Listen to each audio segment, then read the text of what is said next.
자, 기초이론과정 5번째 시간 지나도록 하겠습니다. 자, 여러분께 좋은 프린트물 있지요? 어떤 프린트물 출력하셨죠? 예, 1페이지 한번 보세요. 자, 1페이지 시간 예, 제2편 부동산 강론이다 소개되고 있죠. 자, 지난 시간까지 저희들이 1편 총론에서 말씀을 드렸고, 네, 이번 시간부터는 2편 강론에 대해서 또 각 장마다 주요 용어를 해설하도록 하겠습니다. 자, 2편 강론은 각각의 파트를 논하자 이런 뜻입니다. 그래서 우리 교재는 1장부터 9장까지 9개 장으로 구성이 되어 있습니다. 자, 1장은 부동산 수요공급 이론에 대해서, 자, 2장은 경기변동이론, 3장은 시장론, 4장은 입지 및 공간구조론, 5장은 정책론, 6장은 투자론, 7장은 금융론, 8장은 이용개발론, 9장은 관리 마케팅론이다. 이렇게 해서 1장부터 9장까지 9개 장으로 구성이 되어 있어요. 이 중에서도 특히 출제비는 높지만 또 어렵게 느끼는 영역들이 있습니다. 바로 1장 수요공급 이론이라든지, 5장 정책론, 6장 투자론, 7장 금융론, 이분들이 굉장히 좀 어렵게 느껴지는 부분들이에요. 그래서 우리는 이분들에서는 많은 시간을 할애해서 여러분께 용어 설명 많이 드릴 수 있도록 하겠습니다. 잘 들어보시고 이해하실 수 있도록 노력을 한번 해보시기 바라겠습니다. 자, 그럼 1장입니다. 1장은 부동산 수요공급 이론이다 소개되고 있는데, 자, 수요 공급이다. 뭐 쉽게 이 생각하시면 되겠네요. 수요는 뭡니까? 사고자 하는 것이고, 공급은 팔고자 하는 것이다. 이렇게 생각하시면 되겠어요. 이것은 수요공급 이론은 경제의 가장 기초한 원리로서 무엇보다 중요한 부분이다. 이렇게 생각이 됩니다. 또 우리 앞으로 배우게 될 뭐 정책이라든지 뭐 금융, 뭐 감정평론 여러 파트에 또 지대한 영향을 미치기 때문에 수요공급에 대해서는 반드시 먼저 이해될 필요가 있다 생각하시고 잘 들어보시기 바라겠습니다. 자, 먼저 29번 용어 정리하겠습니다. 자, 유량과 저량이다 소개되고 있는데, 여기 보세요. 여기에 이제 저수지가 있습니다. 여기에 이처럼 저수지가 있다라는 건데, 이때 저수지에 흘러 들어온 물이 있고 저수지로부터 흘러 나간 물이 있다는 이야기예요. 참 저수지에 흘러들어온 물이나 저수지로부터 흘러 나간 물은 뭡니까? 흘러간다. 이런 의미가 있죠. 흘러간다. 이러면서 이를 가리켜서 우리가 이제 유량이다 이렇게 표현합니다. 유량. 자, 영어로는 흘러간다 해서 flow 이렇게 표현되는 거예요. 자, 다음 이제 이 같은 저수지에 고여 있는 물이 있다는 이야기예요. 그럼 저수지에 고여 있는 물은 뭡니까? 저장되어 있다. 알 수 있겠죠? 이런 의미에서 저량 이렇게 표현하는 겁니다.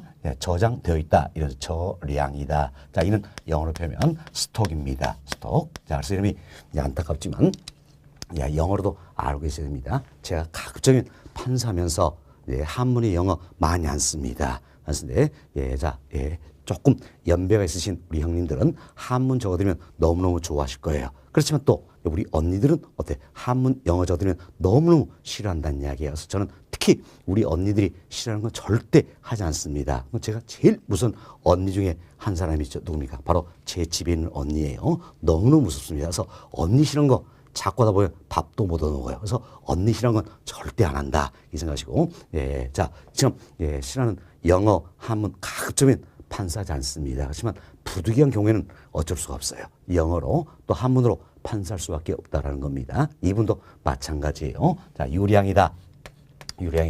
자, 이는 영어로 어떻게 표현됩니까? 흘러간다 해서 flow. 저량이다. 이는 저장됐다 해서 영어로 스톡 이렇게 표현된다는 겁니다. 그래서 영어로 같이 알고 계셔야 돼요. 우리 시험은 이미 어때? 영어로 말 바꾸게 이랬다는 이야기예요. 자, 그래서 영어로 알고 계신다. 유량은 뭡니까? 흘러간다. flow. 저량은 저장돼 있다. 스톡 이래 생각하시고, 이것은 유량과 저량을 경제학에서 응용을 하고 있다라는 겁니다. 그래서 일정 기간을 정해야 측정이 가능한 변수가 있고, 일정 시점에서만 측정이 가능한 변수가 있다. 이걸로 응용하고 있는데, 자, 잘 보세요.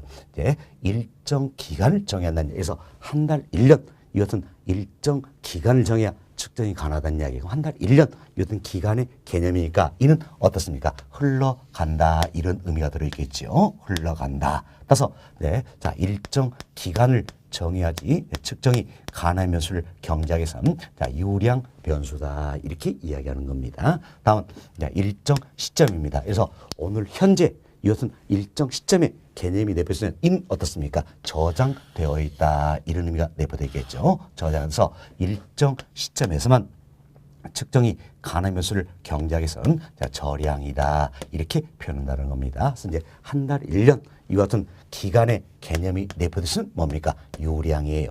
그러면 오늘 현재 이처럼 시점의 개념이 내포되는 뭡니까? 절량이다 이렇게 구분하시면 되겠습니다. 우리 간단히 이제 구분 한번 해보도록 하겠습니다. 자, 가격이 있고요. 가격이 있고 자, 임료가 있다라는 겁니다. 이때 가격은 자, 교환의 대가를 의미하는 거지요. 가격은 교환의 대가다 이렇게 보시면 되겠고, 자, 임료입니다. 임료는 자, 임대료의 줄임말이에요. 자, 임대료 여기에 줄임말이다 이렇게 보시면 되겠어요. 그럼 자, 임대료는 뭡니까? 자, 사용 그리고 자, 수익의 대가다 이렇게 보시면 되겠습니다. 사용수익이다. 자, 그럼 한번 살펴봅시다. 자, 가격은 자, 교환의 대가라 그랬습니다. 그럼 좀 교환은 자, 한 달, 1년 일정 기간 동안 이루어질까요? 일정 시점에서 이루어질까요? 그렇죠. 예, 교환은 일정 시점에서 이루어진다 알 수 있겠죠? 따라서 예, 가격은 자, 교환의 대가로서 일정 시점에서 이루어지니까 당연히 뭐가 됩니까? 절량 변수가 된다 이렇게 보시면 되겠습니다. 다음은 임료입니다. 자, 임료는 자, 사용 수익의 대가다 그랬죠. 그럼 사용하고 수익하는 것은 일정 시점에서입니까? 일정 기간 동안입니까? 그렇죠. 일정 기간 동안이다. 그래서 내가 한 달 동안 빌려 쓴 대가로서 임대료 지불한다 할 수 있죠. 지금 기간의 개념이 내포된다는 이야기예요. 그래서 임료는 어디에 해당합니까? 자, 유량에 해당한다라는 겁니다. 이처럼 자, 가격은 교환의 대가로서 자, 절량 개념이 되겠고, 자, 임료는 자, 사용 수익의 대가로서 자, 유량의 개념이 된다 이렇게 구분하시면 되겠습니다. 그래서 우리가 이제 유량, 절량 간단히 설명을 드렸습니다. 자, 이 내용이 여러분 프린트물 자 29번에 나와 있는 내용이에요. 자, 프린트물 한번 살펴보도록 하겠습니다.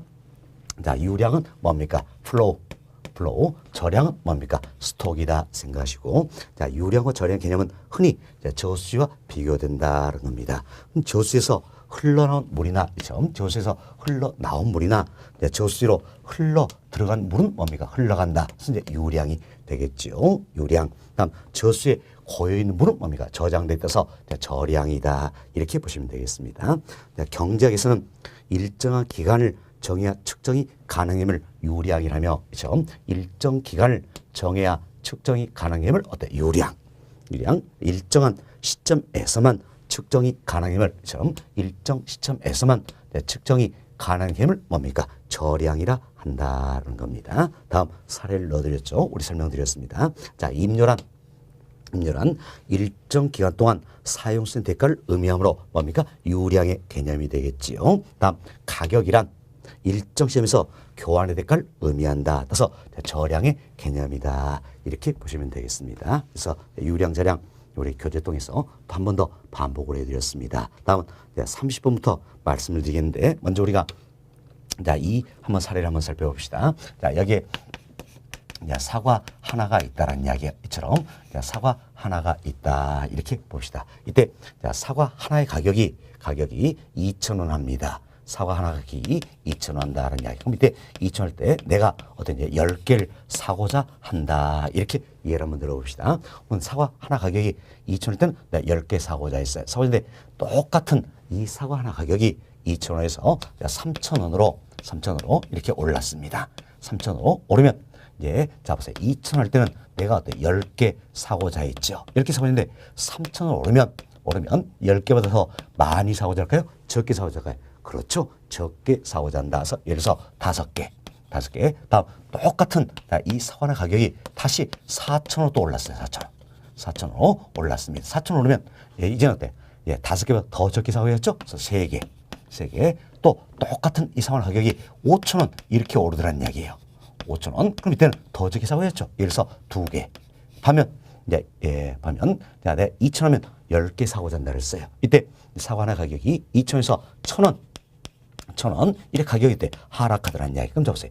2,000원 할 때는 내가 10개 사고자 했는데 1,000원 이렇게 하락하면 10개보다 어때? 더 많이 사고자 합니까? 적게 사고자 합니까? 더 많이 사고자 하겠죠? 그래서 이때 이제 20개다 이렇게 생각을 해봅시다. 이처럼 우리는 이제 1,000원, 2,000원, 3,000원, 4,000원, 5천 원 이렇게 하겠어요. 그렇지만 사실 이 사이에도 무수한 가격들이 있다란 이야기예요. 자, 이처럼 가격에 대응해서 자, 이처럼 사고자 하는 즉 구매하고자 하는 욕구가 있다라는 겁니다. 즉 이제 가격에 대응해서 구매하고자 하는 욕구가 있다. 즉 구매하고자 의도하는 양이 있다는 이야기예요. 이걸 가리켜서 우리가 수요 이렇게 표현한다라는 겁니다. 우리 사과를 지금 기르셔야겠죠. 따라서 사과의 수요다라고 표현할 수가 있겠습니다. 다음 이제 2,000원이라는 특정한 가격이 있다는 이야기예요. 참 2,000원이라는 특정한 가격에 대해서 10개 사고자 했다는 겁니다. 참 특정한 하나의 가격에 대응해서 구매하고자 의도하는 양이 있다는 이야기예요. 이 사람이니까 몇 개입니까? 10개. 이걸 가리켜서 뭐라 표현하냐? 바로 수요량이다. 이렇게 표현하는 겁니다. 그래서 때 수요라는 것은 이처럼 모든 가격에 대응해서 이제 구매하고자 하는 욕구다. 즉 구매하고자 의도하는 양을 말한다는 이야기예요. 반면 수요량에서는 특정한 하나의 가격이 있다는 이야기예요. 특정한 하나의 가격에 대응해서 구매하고자 의도하는 양을 뭡니까? 수요량이란다. 이렇게 정리하시면 되겠어. 수요량 여기서도 먼저 구분이 되셔야 되는 겁니다. 수요는 모든 가격을 대상으로 하는 것이다. 반면 수요량이라는 것은 특정한 하나의 가격을 대상으로 하는 것이다. 이렇게 생각하시면 되겠습니다. 됐습니다. 자, 이렇게 해서 우리가 이제 사과 이 같은 일반 재화는 매매 시장이 존재한다 할 수 있겠죠? 매매 시장이 존재한다. 그렇지만 우리가 지난 시간에 배웠어요. 부동산은 사과 이 같은 일반 자산은 여러 특성들이 있다는 이야기예요. 뭐 대표로 오래 쓸 수 있다. 이 같은 특성이 있다는 이야기예요. 특성이 있다. 따라서 돈 받고 빌려줄 수 있어 없어요? 있다는 이야기. 사실 사과는 먹어버리면 그만이라는 이야기예요. 그럼 먹어버리면 그만이기 때문에 돈 받고 빌려줄 수 있어요 없어요? 없죠. 예, 그렇지만 토지나 건물 이 같은 경우에는 오래 쓸 수 있다는 이야기예요. 그래서 돈 받고 빌려줘야 했더라. 역시 임대차가 이루어진다 할 수 있겠지요. 그래서 부동산 시장은 매매 시장뿐만이 아니라 임대차 시장도 존재한다. 이렇게 보시면 되겠습니다. 자, 사과 이 같은 경우에는 매매 시장만 존재하겠죠. 그러나 부동산 시장은 매매 시장뿐만 아니라 임대차 시장도 존재하게 된다는 겁니다. 혼자 보세요. 매매 시장에서는 우리가 가격이다 이 표현을 썼습니다. 그럼 매매 시장에서 가격을 표현 쓰는데 임대차 시장에서는 뭐가 되겠습니까? 임대료가 되겠지요. 임대료 줄여서 임료 이렇게 보시면 되겠습니다. 그때 매매 시장은 가격, 임대차 시장은 임료 표현인데 이때 가격과 임료 이걸 포함해서 넓은 의미에서 가격이다 이렇게 표현을 해버린다는 이야기예요. 그래서 부동산 시장에서는 가격이다 이 표현 안에는 경우에 따라서는 임대료다 이 의미도 들어있다 이렇게 생각하시면 되겠어요. 그리고 지문에 이제 임대료 나오면 편의상 가격 생각하시면 아주 쉽게 지문을 살펴볼 수 있을 것이다 라는 겁니다. 자, 다음 여보세요. 그럼 임대차 시장에서는 임대료 줄여서 임료가 되겠지요. 자, 보세요. 그럼 매매 시장에서는 구매하고자 한다 그랬어요. 그럼 임대차 시장에서는 뭡니까? 임차하고자 한다 할 수 있겠죠.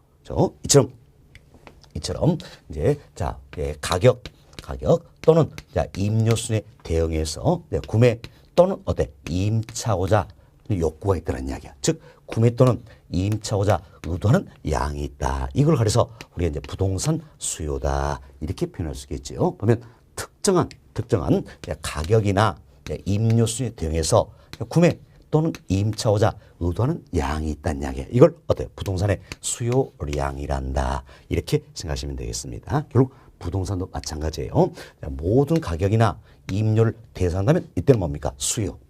특정한 하나의 가격이나 임료를 대상한다면 이때는 뭡니까? 수요량이다. 이렇게 용어 정리하시면 되겠습니다. 자, 이렇게 해서 우리는 이제 사과 이 같은 일반자로부터 부동산의 수요량에 대한 용어 정리를 해드렸습니다. 자, 이걸 다시 한번 표현할 수 있도록 하겠습니다. 자, 여기 보세요. 보시면 자, 부동산의 가격 또는 임료수에 대응해서 구매 또는 임차하고자 하는 욕구가 있다는 이야기예요. 결국 구매 또는 임차하고자 의도하는 양이 있다. 이걸 가려서 우리가 부동산 수요다 이렇게 표현했습니다. 다음은 특정한 가격이나 임료수에 대응해서 구매 또는 임차고자 의도하는 양이 있다. 이걸 부동산 수요량이다. 이렇게 표현했습니다. 결국 부동산 수요는 모든 가격이나 임료를 대상하는 것이고,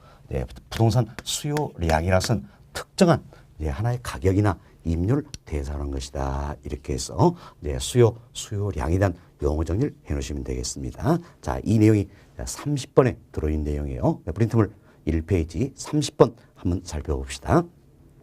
자, 부동산의 가격 또는 임료수에 대응하여 구매 또는 임차고자 욕구를 부동산 수요라 한다.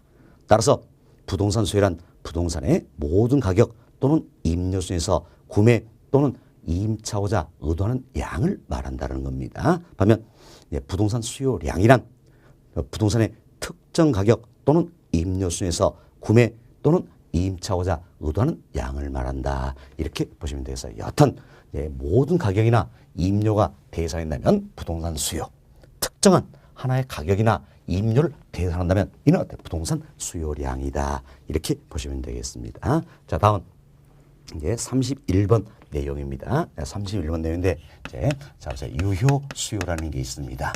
흔히 우리가 유효 수요를 실질적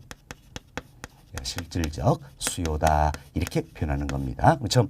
유효 수요, 즉 실질적 수요가 되기 위해서는 두 가지가 필요하다는 이야기예요. 자, 보세요. 실질적으로 사기 위해서는 뭐가 필요할까요? 내가 사고자 하는 마음이 있어야 한다는 이야기예요. 사고자 하는 마음이 있어야 한다. 그래서 구매 의사가 있어야 된다는 겁니다. 또는 구매 욕구다 할 수 있겠죠. 자, 그럼 사고자 하는 마음 이것만 가지고 실제로 살 수는 아니겠죠. 여기 뭐가 있어야 됩니까? 전이 있어야 되는 이야기예요. 그래서 구매 의사 여기에 구매력이 있어야 된다. 즉 지불 능력이 있어야 된다라는 겁니다. 자, 이처럼 구매 의사, 즉 구매 욕구에 구매력, 즉 지불 능력이 겸비한다면 이때는 실질적으로 살 수 있다. 실적 수요가 된다. 결국 유효 수요가 된다 할 수 있겠죠. 밑에 여기는 구매력에는 여러 것들이 포함이 되겠죠. 자, 먼저 우리 예상합시다. 내가 가지고 있는 현금으로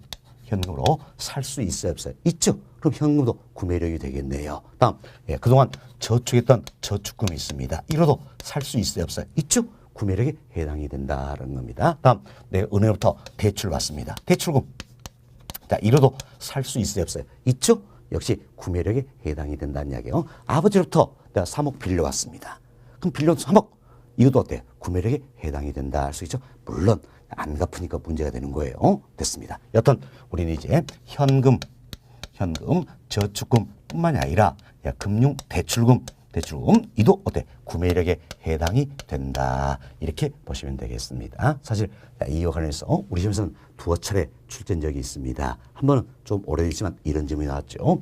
구매력에는 현금, 저축금뿐만이 아니라 대출금도 포함된다. 어때? 오, 맞는 질문이다. 알 수 있겠죠? 자, 또 한 번은 이런 질문이 나왔습니다. 자, 유효 수요란 구매력을 필요로 하는 것은 아니다. 어때? X. 잘못된 질문이다. 왜? 유효 수요가 되기 위해서는, 즉 실질적 수요가 돼서는 반드시 뭐가 있어야 됩니까? 구매력이 있어야 한다는 이야기예요. 있어야 된다. 그래서 여러분들이 유효 수요, 실질적 수요다. 이는 어때? 구매 의사, 즉 구매 욕구에 구매력, 즉 지불 능력이 겸비된 수요를 말한다. 구매력을 반드시 갖추고 있어야 된다. 이렇게 보시면 되겠습니다. 이때 여기 보세요. 이제 구매 의사는 있습니다. 그렇지만 구매력이 뒷받침되지 않는다는 이야기예요. 않는다. 자, 이때는 실질적 수요, 즉 유효 수요다 할 수 있어요, 없어요? 없다는 이야기예요. 그러나 이 경우에는 구매 의사는 있기 때문에 구매력만 갖춘다 그러면 언제든지 어때? 실질적 수요, 유효 수요가 될 수 있다라는 거죠. 그래서 잠재되어 있다 해서 이 경우를 가리켜서 우리가 잠재 수요다라고 이야기합니다. 잠재 수요 또는 예비적 수요다 이렇게 표현한다고 보시면 되겠습니다. 결국 우리는 두 가지를 이야기했어요. 수요의 유형 두 가지를 이야기했습니다. 하나는 유효 수요, 즉 실질적 수요라는 게 있고, 또 하나는 잠재 수요, 즉 예비적 수요라는 게 있다라는 겁니다. 그럼 유효 수요, 잠재 수요 이 둘 중에서 부동산 수요는 뭘 의미할 것인가? 사실 부동산은 고가의 상품이죠. 고가의 상품이다 보니까 어때? 구매력이 있어야 한다는 이야기예요. 따라서 부동산 수요는 결국 뭘 이야기합니까? 유효 수요, 실질적 수요를 의미한다. 이렇게 생각하시면 되겠습니다. 여튼 부동산 수요는 뭘 의미한다? 유효 수요, 실질적 수요를 의미한다. 이렇게 보시면 되겠어요. 자, 이 내용이 이제 31번 나와 있는 내용이 되겠습니다. 31번 봅시다. 예, 소비자의 구매 의사, 즉 구매 욕구지요. 여기에 구매력, 즉 지불 능력이 뒷받침된 수요를 뭐라 합니까? 유효 수요 또는 뭐 실질적 수요라 한다는 겁니다. 부동산 수요는 구입에 필요한 비용을 지불할 수 있는 경제적 능력이 뒷받침된 유효 수요를 말한다. 네, 지금 잘 보세요. 경제적 능력이 뒷받침된다. 이건 뭡니까? 구매력이 있다. 지불 능력이 있다라는 이야기죠. 참 구매력, 지불 능력을 갖추고 있는 유효 수요 이걸 의미한다. 여튼 결론적으로 부동산 수요는 뭘 의미한다? 유효 수요를 의미한다. 이렇게 잘 이해하시면 되겠습니다. 자, 다음은 32번입니다. 32번은 수요 함수다 소개되고 있는데 다음 페이지 34번까지 모아서 설명드리고 또 프린트본은 살펴보도록 하겠습니다. 자, 그럼 여기 봅시다. 자, 여기 보시면 여기처럼 수요량에 영향을 미치는 여러 가지 요인들이 있다는 이야기예요. 여러 요인과 수요량과의 함수 관계를 우리가 수요 함수다 이렇게 표현하는 겁니다. 수요 함수. 우리는 수요 함수로부터 수요 법칙을 도출합니다. 수요 법칙을 도출하고 이 수요 법칙을 그림으로 나타내는 게 바로 뭡니까? 수요 곡선이다. 이래서 흐름을 이해하시면 되겠습니다. 수요 함수라는 게 있다는 이야기예요. 그럼 수요 함수로부터 수요 법칙을 도출하고 수요 법칙을 그림으로 표현한 게 바로 수요 곡선이다. 이렇게 생각하시면 되겠습니다. 자, 그럼 우리는 여기서 이제 아파트 매매 시장을 가정할 수 있도록 하겠습니다. 우리가 이제 아파트 매매 시장을 가정한다. 이렇게 보시면 사실 우리 시험에서도 가장 많은 일로 나왔던 게 바로 아파트 매매 시장이에요. 자, 이걸 살짝 말을 바꿔서 주택 매매 시장이다. 이렇게도 출제가 되겠지요. 우리가 아파트 매매 시장에서 정확히 이해하면 주택 매매 시장이다. 이래놓고도 충분히 우리는 응용할 수 있다 생각하시고 아파트 매매 시장을 한번 가정해 봅시다. 자, 이때 아파트 매매 시장에서 거래되는 재화가 있죠. 자, 아파트 매매 시장에서는 뭐가 거래됩니까? 사과가 거래될까요? 아니겠죠. 뭐가 됩니까?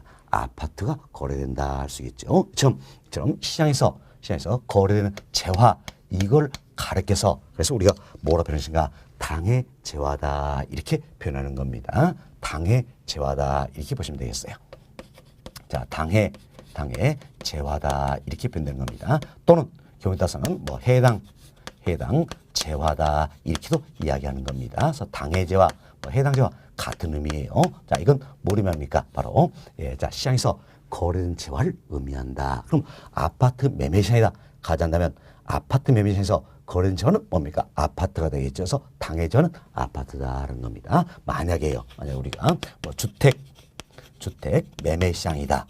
주택 매매 시장 이렇게 가정한다면 이때 당해 재화는 뭐가 되는 겁니까? 주택이 되겠지요. 자, 주택 매매 시장에서 거래된 재화는 뭐예요? 주택이죠. 주택. 따라서 당해 재화는 주택이 되겠다. 이렇게 보시면 되겠어요. 우리는 아파트 매매 시장을 가져간다 했습니다. 아파트 매매 시장에서 당해 재화는 뭐가 된다? 아파트가 된다. 이렇게 보시면 되겠어요. 자, 다음은 여기 보세요. 그럼 처음 아파트 매매 시장에서 거래된 재화는 아파트죠. 그래서 아파트의 수요량에 영향을 미치는 요인들이 여러 가지가 있다는 겁니다. 처음 아파트의 수요량에 영향을 미치는 요인들이 여러 가지가 있다는 건데 제가 기호로 F자를 썼습니다. 전혀 신경 쓸 필요 없어요. 이런 거 우리 시험 묻지 않습니다. 보기 마세요. F 썼는데 이거 뭡니까? 함수 관계에 있다. 펑션. 여기 영어 첫 글자를 따놓은 겁니다. 또 뭐 학자에 따라서는 요인들에서 팩터 여기에 영어 첫 글자 따기 된다 생각하시고 보기만 하면 되겠어요. 자, 그러면서 이제 아파트 수요량에는 어떤 요인들이 영향을 미치는가? 먼저 자, 아파트의 가격 영향을 미친다 할 수 있겠지요. 또 앞으로 배우겠지만 부동산 시장은 지역적 시장이에요. 시장이 지역적으로 형성이 된다는 겁니다. 지역적으로 형성이 되기 때문에 자, 이 지역의 인구수에 의해서도 영향을 받겠지요. 예, 인구수 여기서 영향을 받는다. 또 지역 주민들의 소득수준이 어떻느냐, 예, 이도 어때 영향을 미치게 된다는 겁니다. 또한 예, 아파트를 좋아하는 싫어하냐, 이것은 기호도 이도 영향을 미치게 되겠지요. 또한 아파트와 대체 관계는 재화가 있다는 이야기예요. 지금 대체 관계 재화다서 대체제의 가격도 영향을 미치게 돼 있고 또 아파트와 보완 관계인 재화가 있더라. 지금 보완제의 가격도 영향을 미치게 된다는 겁니다. 뭐 잠시 뒤에 저희들이 대체제 보완선 또 별도로 용어 설명 더 해주도록 하겠습니다. 뭐 이외에도 금리도 영향을 미치겠죠. 사실 부동산 때 워낙 고가의 상품이라는 이야기야. 그래서 내 돈만으로 사기가 어렵지요. 자, 아파트도 내 돈만으로 사기가 어렵다는 이야기. 그래서 은행부터 대출 좀 받고 잤나. 이때 대출금리가 어떻느냐. 이 자체도 영향을 미치게 된다는 겁니다. 다음은 또 이제 뭐 조세라든지 정부의 뭐 규제라든지 자, 앞으로 아파트 가격이 상승한다, 하락한다. 이와 같은 기대감도 영향을 미치게 된다는 것 등등등 여러 요인들에서 수요량이 결정이 된다 할 수 있겠지요. 자, 그럼 보세요. 이처럼 아파트 수요량에 영향을 미치는 요인들은 어떻습니까? 이처럼 무수히 많다는 이야기예요. 이처럼 아파트 수요량에 영향을 미치는 이 요인들과 수요량과의 함수 관계다. 이걸 가려서 우리가 뭐합니까? 수요 함수다. 이렇게 표현하는 겁니다. 그래서 이제 수요량에 영향을 미치는 이 요인들과 수요량과의 함수 관계를 수요 함수다. 이렇게 이야기하는 겁니다. 그래서 우리는 이제 아파트 매매 시장을 가정해서 아파트의 수요 함수를 살펴봤습니다. 사실 여기 보세요. 자, 아파트 수요량에는 이처럼 여러 가지 요인들에 의해서 결정이 된다는 이야기예요.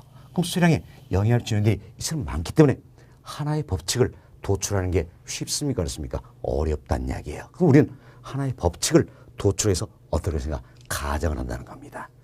사실 경제학은요, 가정의 학문이에요. 가정. 어떻게 가정하냐? 여기 떴을 때 내용이 완전히 달라져 버린다 생각하시고, 자, 우리는 이렇게 가정을 합니다. 자, 아파트 수요량에는 오로지 아파트의 가격만이 영향을 미친다는 이야기예요. 자, 이처럼 아파트의 가격만이 영향을 미친다. 이렇게 가정을 합니다. 그럼 사실은요, 여기 보시면, 자, 인구, 소득순, 기호도 이들도 아파트 수요량에 영향을 미치잖아요. 그렇지만 이들은 어떻습니까? 영향을 미치지 않는다. 일정하다. 이렇게 묶어버린다는 이야기예요. 이들은 영향을 미치지 않는다. 일정하다. 묶어놓고 오로지 아파트 수요량에는 아파트 가면이 영향을 미친다. 이 같은 가정에서 출발하고 있다. 이렇게 보시면 되겠어요. 여하튼 우리는 이제 아파트 수요량에 영향을 미치는 요인들은 무수히 많더라. 무수히 많은데 아파트 수요량에는 오로지 아파트의 가격만이 영향을 미친다는 이야기예요. 나머지 이 요인들은 일정하다. 이렇게 가정을 한다 생각하시고, 우리는 이제 당해제와의 수요량에는 오로지 당해제 가격만이 영향을 미친다 할 수 있겠죠. 이것은 가정에서 당해제의 가격과 수요량 사이의 관계를 살펴보자는 겁니다. 당해제의 가격과 수요량 사이의 관계를 살펴보자는 겁니다. 자, 여기 보세요. 가격과 수요량 사이의 관계를 살펴보자. 저희들이 조금 전에 이런 예를 들어 드렸습니다. 이제 가격이 2,000원 할 때 10개 사고자 한다 그랬습니다. 이때 다른 다 일정합니다. 오로지 가격이 2,000원에서 3,000원으로 오른다는 이야기예요. 오르면 10개부터 많이 사고자 했어요? 적게 사고자 했어요? 적게 사고자 했죠? 몇 개? 그래서 5개. 이처럼 더 적게 사고자 한다는 겁니다. 다음 1,000원 이렇게 하락했습니다. 가격이 2,000원에서 1,000원으로 하락했다는 이야기. 그럼 2,000원 때는 내가 10개 사고자 했는데 1,000원으로 하락하니까 이때는 10개보다 더 많이 사고자 하겠죠? 그래서 몇 개? 20개 사고자 한다. 이렇게 우리가 예를 한번 들어봤습니다. 그럼 자, 우리가 이 내용을 통해서 이제 문장을 한번 정리를 해보자는 겁니다. 자, 다른 요인 일자 가정에서 가격이 2,000원에서 3,000원 상승한다는 이야기예요. 지금 가격이 상승하면 자, 수요량은 10개에서 5개로 감소한다. 이 사실 알 수 있겠지요. 그럼 가격이 2,000에서 1,000원으로 어때? 하락합니다. 그럼 가격이 하락하면 수요량은 10개에서 20개로 어때? 증가한다라는 사실을 알 수 있겠네요. 이처럼 다른 조건은 일자다 가정하에서 당해저의 가격이 상승하면 수요량은 어때? 감소하고 가격이 하락하면 수요량은 증가한다는 거죠. 그래서 가격과 수요량 사이는 어떤 관계에 있습니까? 반비례 관계에 있다는 겁니다. 지금 가격과 수요량 사이는 반비례 관계에 있다. 이 같은 경제 원칙을 가리켜서 우리가 수요 법칙이다 이렇게 이야기하는 겁니다. 수요 법칙이다. 결국 수요 법칙은 다른 조건 일자 가정에서 당해저의 가격과 수요량 사이는 어떤 관계가 있습니까? 반비례 관계에 있다. 이 같은 경제 원칙을 우리가 수요 법칙이란다는 겁니다. 이 같은 수요 법칙을 그림으로 나타내보자는 이야기예요. 이 그림으로 나타내는 게 바로 뭡니까? 수요 곡선이다. 이렇게 보시면 되겠습니다. 결국 여기 있는 수요 곡선은 수요 법칙을 그림으로 나타낸 것이다. 할 수 있겠죠? 결국 가격과 수요량 사이는 반비례 관계에 있다. 이를 그림으로 나타내는 게 바로 수요 곡선이다라는 겁니다. 그래서 우리는 수요 곡선을 그려보겠는데, 수요 곡선은 결국 가격과 수요량 사이 관계에 때문에 한쪽 축에는 가격을, 한쪽 축에는 양을 나타내면 되겠다라는 겁니다. 그래서 이제 그림 한번 그려봅시다. 자, 한쪽 축에는 가격을, 한쪽 축에는 양으로 표현하면 되겠지요. 그래서 이제 경제학은 수학과는 좀 다릅니다. 수학과는 좀 달리 관행적으로 Y축의 가격을 설정합니다. 사실 수학이라면 Y축이 수요량이 돼야 될 거예요. 그렇지만 경제학은 수학과 좀 다르다는 이야기예요. 관행적으로 Y축에 뭘 설정합니까? 가격을 설정한다는 겁니다. Y축에 가격을 설정한데, 가격을 썼는데 앞으로 우리가 기호로 표현하겠습니다. 가격은 프라이스 첫 글자 따가지고 P 이렇게 기호로 나타내겠다는 겁니다. P 가격 프라이스 여기 첫 글자죠. 다음 제로 X축은 어떻습니까?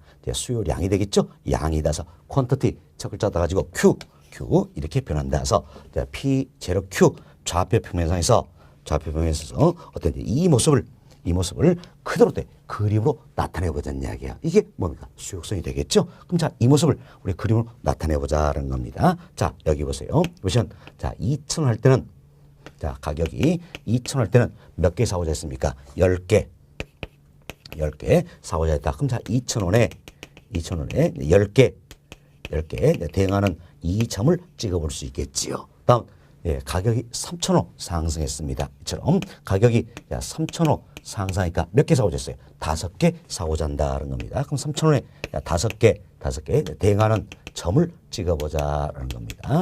대응하는 이 점을 찍어볼 수 있겠죠. 다음 가격이 2,000원에서 1,000원 하락했습니다. 가격이 1,000원으로 하락하면 이때는 몇 개 사고자 했어요? 20개 사고자 한다는 겁니다. 그래서 20개 1,000원에 20개 대응하는 이 점을 찍어보자는 이야기예요. 우리는 이처럼 점을 찍었습니다. 찍었는데 이 점을 연결하면 뭐가 됩니까? 선이 되는 거지요. 점을 연결하면 선이 된다. 선 이제 연결 한번 시켜봅시다. 연결하면 이와 같은 선으로 나타내 볼 수가 있다는 겁니다. 이 선을 가르쳐서 우리가 뭘 할 것인가? 바로 수요 곡선이다. 이렇게 이야기하는 거죠. 이 선을 우리가 이제 수요 곡선이다라고 이야기합니다. 수요선 기호로 D 이렇게 표현합니다. 사실 수요는 영어로 표현하면 디맨드죠. 디맨드 곡선 커브다서 디맨드 커브. 그래서 첫 글자 가지고 수요선은 D 이렇게 표현된다는 겁니다. 그럼 자, 잘 보세요. 우리가 수요선을 어떻게 그렸습니까? 이렇게 그렸네요.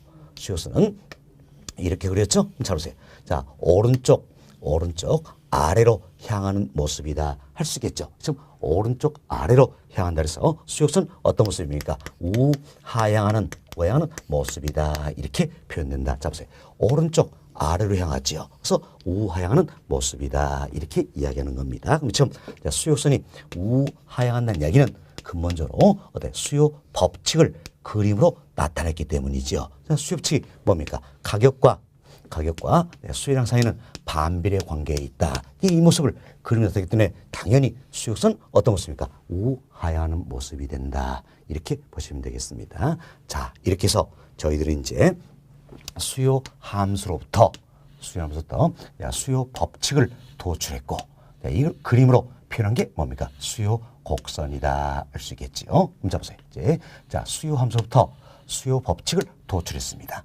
수요 법칙은 다른 쪽은 일자다 가정하에서 당해저의 가격과 수요량 사이에는 어떤 관계? 반비례 관계에 있다. 이 같은 경제 원칙이었지요. 이걸 그림한 게 수요 곡선이다. 따라서 수요 곡선 어떤 모습입니까? 우하향하는 모습이다. 이렇게 정리 한번 더 해드리면 되겠네요.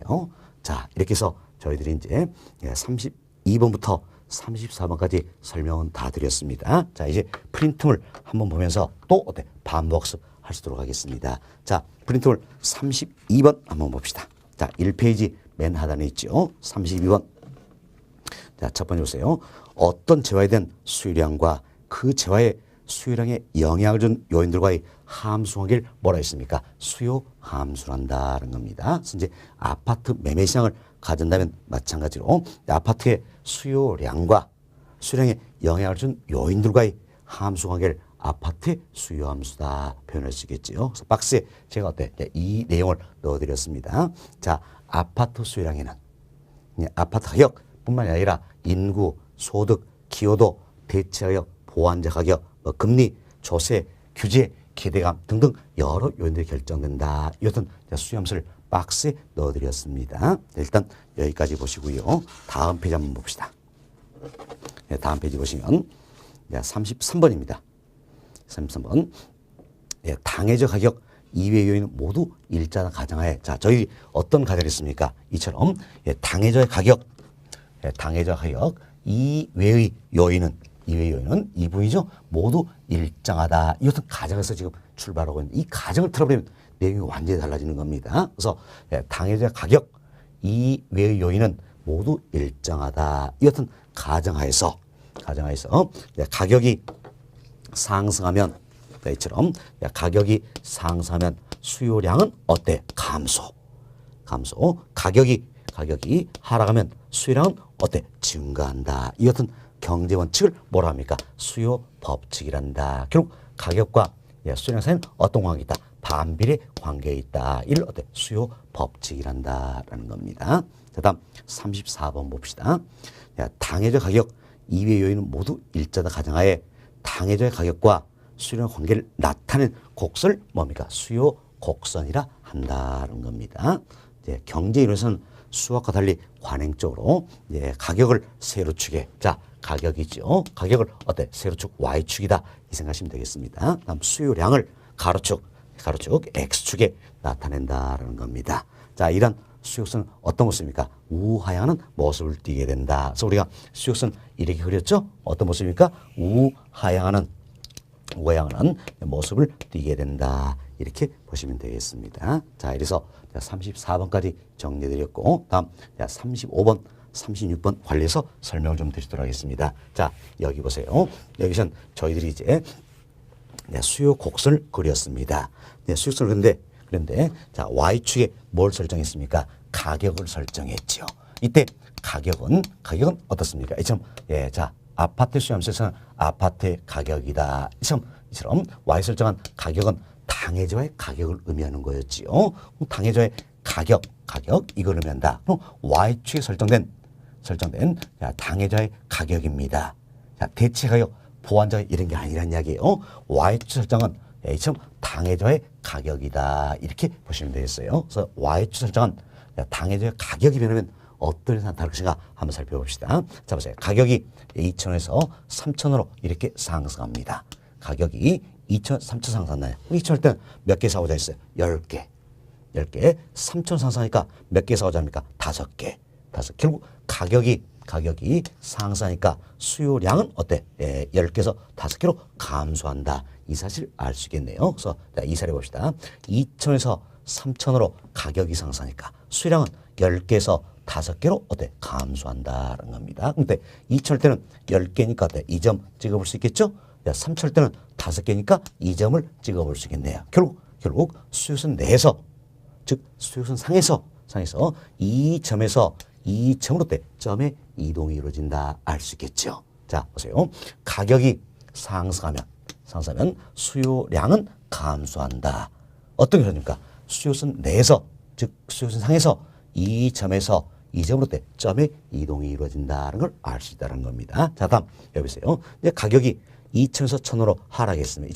2천에서 1,000원으로 가격이 하락한다는 이야기. 이때 2,000원 할 때는 몇 개입니까? 자 10개 사고자 있죠. 1,000원 할 때는 몇 개 사고자 합니까? 20개 사고자 한다. 결국 2천에서 1,000원으로 가격이 하락하니까 수량은 10개에서 20개로 증가하더라 그 이야기죠. 증가하더라. 그럼 이때 2,000원 할 때는 10개니까 2점이 되겠죠. 1,000원 할 때는 어때? 20개니까 2점이 되겠네요. 결국은 이 점에서 이 점으로 어때? 점의 이동이 이루어진다 알 수 있겠죠. 자 그럼 정리해 봅시다. Y축 설정에는 당해저하의 가격이 변한다는 이야기예요. 그럼 가격이 변하니까 수요량이 변하더라. 어떤 결과가 졌어요? 바로 수요선 내에서 또는 수요선 상에서 자 이 점에서 이 점으로 또는 뭐 이 점에서 이 점으로 이 점부터 점의 이동이 이루어지고 있다는 걸 알 수 있겠지요. 자 이걸 가리켜서 우리가 뭘 할 것인가? 바로 수요량의 변화다 이렇게 이야기하는 겁니다. 자 이를 가리켜서 수요량의 변화다 이렇게 이야기하는 겁니다. 자 문장으로 정리합시다. 자, 수요량의 변화는 뭘 내겠습니까? Y축 설정에는 당해저하의 가격이 변할 때지요. 당해저하의 가격이 변한다서 Y축 설정에는 당해저하의 가격이 변합니다. 지금 당해저하의 가격이 변하면 어때? 자, 수요량이 어때? 변하겠죠? 가격이 변하면 수요량이 변한다는 겁니다. 자, 이래서 어떤 결과가 되었어요? 바로 수요선 내에서 또는 수요선 상에서 그래서 점의 이동을 초래한다는 걸 알 수 있겠네요. 자 봅시다. 가격이 당해저의 가격이 상승합니다. 상승하면 당연히 수요량이 변하겠죠? 수요량은 어때? 감소한다는 거지요. 감소한다. 자 이래서 수요선 내에서 즉 수요선 상에서 점의 이동이 이루어집니다. 어떻게? 이처럼 감소니까 좌측으로 점의 이동이 이루어진다는 이야기예요. 다음 가격이 변합니다. 자 당해저 가격이 하락합니다. 하락하면 수요량이 변하겠죠? 수요량은 어때? 증가한다. 그래서 수요선 내에서 즉 수요선 상에서 점의 이동이 이루어진다는 이야기예요. 이때는 어때? 이 점에서 이 점으로 점의 이동이 이루어진다 알 수 있겠지요. 네, 자 됐습니다. 이처럼 당해저의 가격이 변하면 수요량이 변한다는 겁니다. 그래서 가격이 상승하면 수요량은 어때? 감소. 가격이 하면 수요량은 증가한다. 결국 수요선 상에서 수요선 내에서 점의 이동을 초래해야 한다. 이걸 뭡니까? 수요량이 변화한다는 겁니다. 어찌 보면 가격이 상승하면 수요량은 감소한다. 가격이 하면 수요량은 증가한다. 결국 가격과 수요량 사이는 어떤 관계가 있습니까? 반비례 관계에 있다. 이것은 수요 법칙을 어때 설명하는 개념이다. 이렇게 보시면 되겠습니다. 아주 중요한 용어예요. 그래서 여기 정리 잘 하셔야 됩니다. 자, 수요량의 변화다. 이건 뭘 이야기합니까? Y축 설정은 당해저하의 가격이 변한다는 이야기예요. 그럼 당해저하의 가격이 변해서 수요량이 변하죠? 어떤 결과가 됩니까? 수요선 내에서 또는 수요선 상에서 점의 이동을 초래하게 된다는 겁니다. 따라서 이제 수요량의 변화를 가져올 요인은 수요함수에서 딱 하나 있네요. 뭡니까?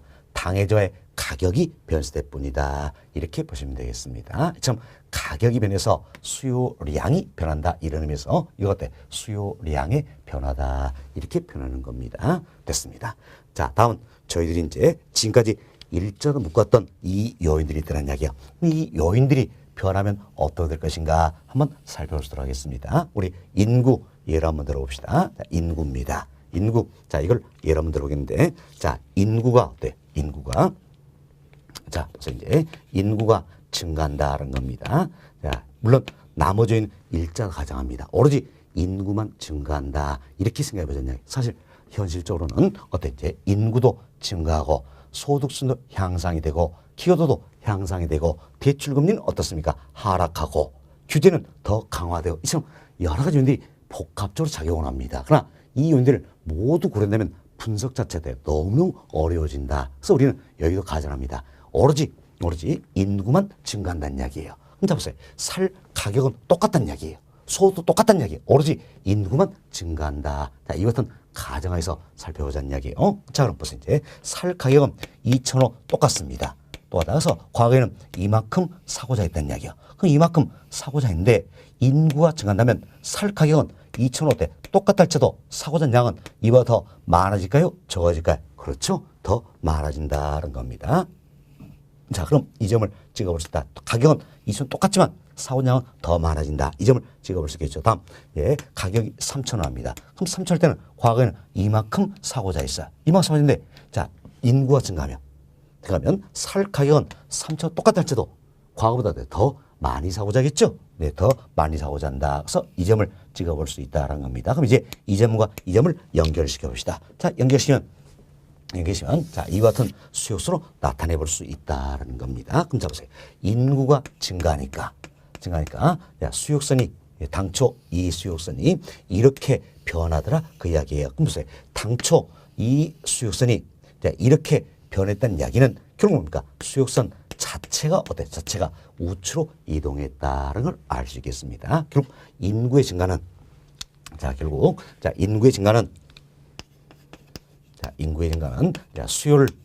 수요를 증가시키는 요인이 된다 할 수 있겠죠. 자, 여기 보세요.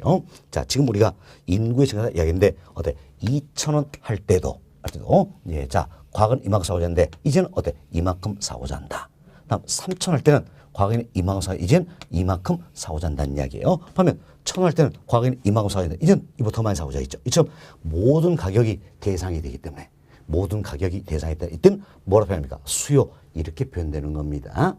자, 모든 가격을 대상하기 때문에 수요다 이렇게 표현해서 인구의 증가는 수요를 증가시킨 요인이 된다. 자, 이래서 수요선 자체가 이동했네요. 어느 쪽이 됐습니까? 우측으로 수요선 자체가 이동했다 이렇게 보시면 되겠습니다. 다음은 인구가 감소한 경우를 한번 살펴봅시다. 자, 다른 일 똑같습니다. 오로지 인구만 감소한다는 이야기예요. 혼자 보세요. 이제 살 가격은 2,000원 똑같아요. 과거에는 이만큼 사고자 했지요. 그렇지만 인구가 감소하면 사고량은 이보다 더 많아질까요? 적어질까요? 적어지겠죠. 그래서 이제 이 점 우리가 찍어볼 수가 있다는 이야기예요. 다음, 살 가격은 3,000원 똑같습니다.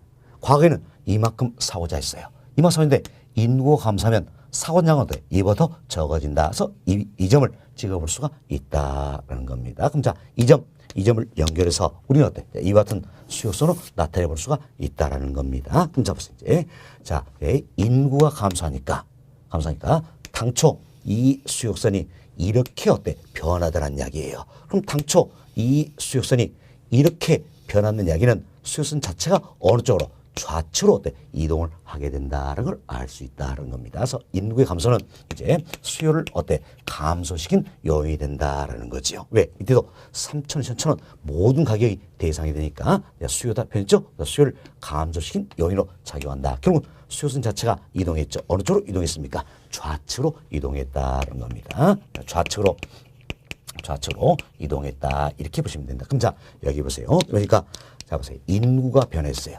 인구가 변하니까 결국 수요선 자체가 이동을 하게 된다는 걸 알 수 있겠지요. 그럼 인구가 변했다는 이야기는 Y축 설정한 당해자와의 가격이 변했습니까? 가격 이외의 요인이 변했습니까? 그렇죠. 가격 이외의 요인이 변했다 할 수 있겠죠. 이처럼 Y축 설정에는 당해자 가격 이외의 요인이 변하니까 수요선 자체가 이동하게 된다는 걸 알 수 있겠네요. 이걸 정리합시다. Y축의 설정에는 당해자 가격 이외의 요인이 변하더란 이야기예요. 이외의 요인이 변하니까 동일한 가격 하에서 수요량이 변한다는 걸 알 수 있다는 겁니다. 이건 여러분이 혼돈을 마시고 이렇게 생각하셔야 됩니다. 자, 가격은 2,000원으로 동일합니다. 가격은 2,000원 동일한데, 자, 과거에는 수요량이 이 크기였어요. 수요량이 이 크기인데 인구가 증가하니까 수요량은 이 크기에서 이 크기로 변하더란 이야기예요. 인구가 감소하니까 가격은 2,000원 동일하지만 수요량은 이 크기에서 이 크기로 변하더란 이야기예요. 결국은 동일한 가격이라 할지라도 수요량이 어때? 이 크기로 변하더라는 걸 알 수 있겠죠. 마찬가지예요. 가격은 3,000원 동일하다도 수요량이 어떻습니까? 이 크기에서 인구가 증가하니까 이 크기로 변하더라. 인구가 감소하니까 이 크기에서 이 크기로 변하더라는 이야기야. 이처럼 동일한 가격일지도 수요량이 변한다는 건 이래서 어떤 결과를 가지고 오신가? 바로 수요선 자체가 이동을 하게 된다는 걸 알 수 있겠죠. 이때 수요가 증가하면 수요선 자체가 보세요. 수요가 증가하면 수요선 자체가 어느 쪽입니까? 우측으로 이동을 하게 된다는 겁니다. 우측으로 이동을 하게 돼 있고 수요가 감소하면 수요선 자체가 어느 쪽으로 이동합니까? 좌측으로 이동을 하게 된다는 걸 알 수 있겠죠. 좌측으로 이동한다는 겁니다. 이처럼 당해자 가격 이외의 요인이 변한다는 이야기예요. 여기 보면 수요선 자체 이동을 초래한다는 겁니다. 이걸 가리켜서 우리가 말했으니까 수요가 변한다 이런 의미에서 우리가 수요의 변화다 이렇게 표현한다라고 보시면 되겠습니다. 그래서 이도 굉장히 중요한 용어예요. 잘 정리하셔야 됩니다. 자, 수요의 변화는 뭘 이야기했습니까? Y축소는 당해자 가격 이외의 요인이 변한다는 이야기예요. 이 외의 요인에서 수요선 자체가 이동할 말한다. 그래서 수요가 증가하면 수요선 자체는 어때? 우측으로 이동하겠고 수요가 감소하면 수요선 자체는 어때? 좌측으로 이동을 하게 된다는 겁니다. 이를 뭐라 합니까? 수요의 변화란다는 겁니다. 그래서 여러분들이 여기서는 먼저 수요량의 변화, 수요의 변화 반드시 용어 정리해 두셔야 됩니다. 너무너무 중요한 부분이에요. 그래서 다시 한번 살펴봅시다. 자, 수요량의 변화는 뭘 이야기합니까?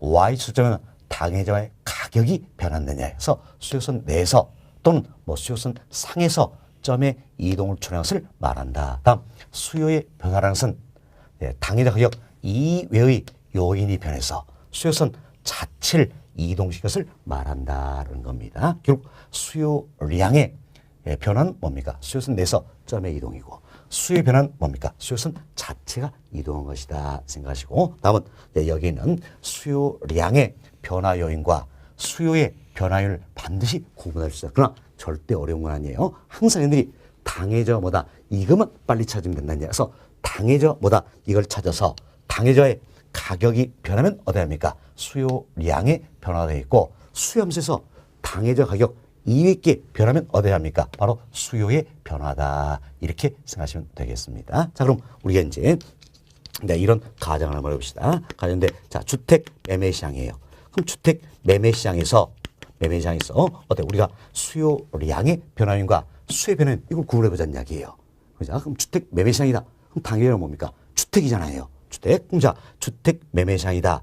당해저는 주택이다. 그래서 수요함수에서 주택의 가격이 변하면 이는 어디에 합니까? 수요량의 변화가 되겠지요. 다음 수요함수에서 주택 가격 이익이 변하면 어디 합니까? 수요의 변화다라는 겁니다. 결국 당해도 뭐다 이것만 빨리 찾으면 되겠다. 그럼 우리는 이제 아파트 매매 시장을 가정했죠. 아파트 매매 시장으로 넘어오자는 이야기예요. 그 아파트 매매 시장에서 수요량의 변화율과 수요의 변화율을 구별 한번 해보자라는 겁니다. 자, 아파트 매매 시장입니다. 당해저는 뭡니까? 아파트지요. 아파트 때문에 당해자 가격이 아파트의 가격이 변한다는 이야기. 지금 아파트의 가격이 변하면 이는 어디에 합니까? 바로 수요량의 변화 요인이다 할 수 있겠죠. 지금 수요량의 변화 요인이 변하면 수요량이 어때? 증가하기도 하고 감소하기도 한다는 거면서 수요선 내에서 어때? 점의 이동을 초래한다 할 수 있겠죠. 그럼 자, 예를 들어 봅시다. 자, 아파트 가격이 상승합니다. 상승하면 아파트의 수요량은 어때? 감소하겠지요. 그래서 수요선 내에서 감소하니까 어때? 좌측으로 점의 이동이 이루어진다는 겁니다. 다음 아파트 가격이 하락합니다. 아파트의 수요량은 어때? 증가하겠지요. 증가한다. 그래서 수요선 내에서 이 점에서 이 점으로 이 점 증가하니까 우측으로 점의 이동이 이루어진다. 이렇게 보시면 되겠습니다. 자, 다음 이제 아파트 수요함수에서 당해자 가격인 아파트 가격 이외의 이 요인들이 변한다는 이야기예요. 그럼 이 요인들이 변하면 이들은 다 어디랍니까? 수요의 변화 요인이다. 이렇게 보시면 되겠습니다. 수요의 변화이다. 그럼 처음 수요의 변화 요인이 변해서 수요가 증가할 수도 있고 수요가 어때? 감소할 수도 있다. 이때 수요가 증가하면 수요선 자체가 어떻습니까? 우측으로 이동하게 되겠지요. 수요가 감소하면 이때는 수요선 자체가 어느 쪽으로? 좌측으로 이동을 하게 된다. 이렇게 보시면 되겠습니다. 자, 이렇게 해서 우리 이제 아파트 매매시장에서 수요량의 변화 요인과 수요의 변화 요인을 구별해 드렸습니다. 절대 어려운 거 아니라 그랬어요. 당해져도 뭐다? 이것만 빨리 찾자 그랬습니다. 아파트 매매시장에서 당해져는 아파트다. 그래서 아파트의 가격이 변하면 이는 수요량의 변화 요인이 되겠고 수렴세에서 아파트 가격 이외의 것들이 자, 이처럼 아파트 가격 이외의 이것들이 변하면 어디야 합니까? 수요의 변화 요인이다. 이렇게 해서 여러분들이 수요량의 변화 요인, 수요의 변화 요인 잘 구별하시면 되겠습니다. 자, 이 내용이 여러분 프린트물 자, 이 페이지에 35번, 36번에 나와 있는 내용이에요. 자, 35번 한번 봅시다. 자, 당해저의 가격이 변하면 수요량이 변하여 바로 이 부분이죠. 당해저의 가격이 변하면 수요량이 변한다. 그래서 수요선 내에서 즉 수요선 상에서 점의 이동을 초래한다는 겁니다. 1. 뭐라 합니까? 수요량의 변화란다. 수요 법칙을 설명하는 개념이다 할 수 있겠죠. 다음 36번 봅시다. 당해저 가격 이외의 요인이 변한다는 이야기예요. 이외의 요인이 변하면 동일한 가격순에서 수요량이 어때? 변한다. 참 동일한 가격이라 할지라도 수요량이 변한다는 겁니다. 그래서 수요선 자체의 이동을 초래한다는 겁니다. 이걸 뭐라 합니까? 수요의 변화라 한다. 그래서 수요 증가는 수요선을 어느 쪽으로? 우측으로 이동시키고 수요 감소는 수요선을 어때? 좌측으로 이동시킨다. 이렇게 해서 수요량의 변화, 수요의 변화 용어정리를 잘 하시면 되겠습니다. 그리고 그 아래 예제 한번 살펴봅시다. 이제 아파트에 대한 수요의 변화인과 수요량의 변화이 옳게 묶인 것은 되어 있죠. 자, 그럼 여러분이 먼저 이 생각하시면 되겠는데, 자, 어때? 수요량의 변화를 가진 요인은 수요함수에서 딱 하나 있다는 이야기야. 뭡니까? 당해저의 가격이 변했을 때보다 나머지 변화는 수요의 변화다 할 수 있겠죠. 따라서 여기서는 어때? 수요량의 변화인 이걸 먼저 찾아야 되는 겁니다. 그래야 답을 쉽게 찾을 수 있겠죠. 자, 문제 보세요. 아파트는 이 나와 있네요. 그럼 당해저는 당연히 뭐가 됩니까? 아파트가 되겠다. 따라서 아파트 수요함수에서 수요량의 변화 요인은 딱 하나 있는 거죠. 당해저의 가격인 아파트의 가격이 변했을 때뿐이다. 그럼 우측에 수요량의 변화 요인 여기에서 아파트의 가격이 변한 것만 찾아보면 된다는 이야기야. 딱 하나 있네요. 몇 번입니까? 3번. 아파트 가격이 하락했다. 보세요. 아파트의 가격이 어때? 하락했다. 이게 아파트 가격이 변한 거잖아요. 따라서 수요량의 변화 요인은 아파트 가격이 변했을 때뿐이니까 결국 어때? 지문 3번이 답이 될 수밖에 없네요. 그죠? 답은 몇 번입니까? 3번. 더 이상 볼 것도 없죠. 답은 3번이다. 이렇게 보시면 되겠습니다. 어때? 어려운 문제는 아니죠? 그래서 우리 시험 자주 출제되는 문제예요. 그래서 여러분들이 잘 이해하시면 되겠습니다. 자, 그리고 다시 여러분 프린트물 1페이지로 한번 돌아가 보세요. 자, 1페이지 한번 돌아가 보시면 자, 1페이지 맨 하단 봅시다. 그럼 수요함수에 제가 박스를 넣어드렸어요. 박스인데 맨 아래줄 보시면 수요량의 변화인 수요의 변화인 구별해드렸죠? 바로 뭡니까? 수요함수에서 당해저 가격인 아파트의 가격이 변하면 이들은 어디에 합니까? 수요량의 변화 요인이다. 그 이야기고 다음 아파트 가격 이외의 인구, 소득, 기여도 뭐 등등이 변합니다. 이들은 어디에 합니까? 수요의 변화 요인이다. 이런 의미예요. 이렇게 표기를 좀 해드렸다라고 보시면 되겠습니다. 자, 이렇게 해서 이번 시간에 저희 부동산 수요에 대해서 몇 가지 말씀드렸는데 여러분의 흐름을 잘 정리하셔야 됩니다. 그래야지 쉽게 접근할 수 있는 겁니다. 자, 먼저 저희들이 수요 함수에 설명드렸죠. 그럼 수요 함수를 토대로 해서 수요 법칙을 도출했습니다. 그림표는 게 수요 곡선이었다는 겁니다. 이때 수요선 내에서 점의 이동을 초래하는 게 있죠. 뭡니까? 수요량의 변화다. 그럼 수요선 자체가 이동이 뭡니까? 수요의 변화다. 이 흐름을 잘 이해하시고 하나씩 하나씩 어때 앞으로 우리가 살 붙여나면 훨씬 쉽게 접근할 수 있다는 겁니다. 다시 한번 말씀드립니다. 우리는 수요 함수로부터 수요 법칙을 도출했죠. 수요 법칙을 그림으로 나타내는 게 수요 곡선이다. 그럼 수요선 내에서 점의 이동을 초래하는 게 수요량의 변화. 수요선 자체가 되는 게 수요의 변화다. 이 같은 흐름을 잘 이해하시기 바라겠습니다. 자, 이번 시간은 여기까지 말씀을 드리고 다음 시간은 37번 정상제 열등제 여기서부터 설명해 주도록 하겠습니다.